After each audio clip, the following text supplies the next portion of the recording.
ഓം ശ്രീനാരായണ പരമഗുരവേ നമഃ.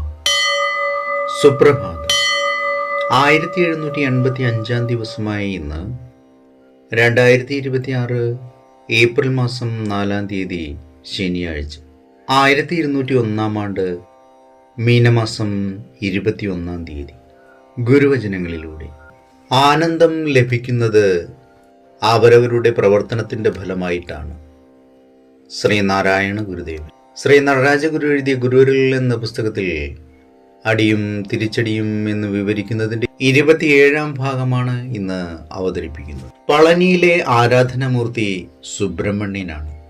ഇന്നും ജനലക്ഷങ്ങളുടെ ശാന്തിധാമമായിരിക്കുന്ന പളനി ആണ്ടവൻ കൗപീനം മാത്രം ധരിച്ച് ദേഹമാസകലം ഭസ്മം പൂശി താപസന്റെ വേഷത്തിലാണ് വർത്തിക്കുന്നത്. ശിവജ്ഞാന രഹസ്യത്തിന്റെ പാരമ്പര്യമനുസരിച്ച് അനാദികാലം മുതൽ ആദരിച്ചു പോരുന്ന ത്യാഗത്തിന്റെയും ആധ്യാത്മികതയുടെയും മാതൃകയാണ് ഈ രൂപം. എന്നാൽ മറ്റു ക്ഷേത്രങ്ങളിൽ സുബ്രഹ്മണ്യനെ കാണുന്നത് ഭാര്യാസമേതനായിട്ടാണ്.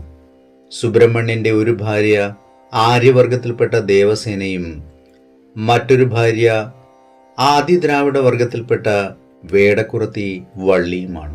മഞ്ജുള വാഗ്വിലാസത്തിൻ്റെയും വൈദികമായ ജ്ഞാനത്തിൻ്റെയും സാംസ്കാരികമായ ഔന്നത്യത്തിൻ്റെയും അടയാളമായ മാണിക്യവീണയും പുസ്തകവും കയ്യിലേന്തി വിരാജിക്കുന്ന സരസ്വതി ദേവിയെ മാതംഗകന്യകയെന്നും ശ്യാമള എന്നും കാളിദാസൻ പോലും വിശേഷിപ്പിക്കുന്നു.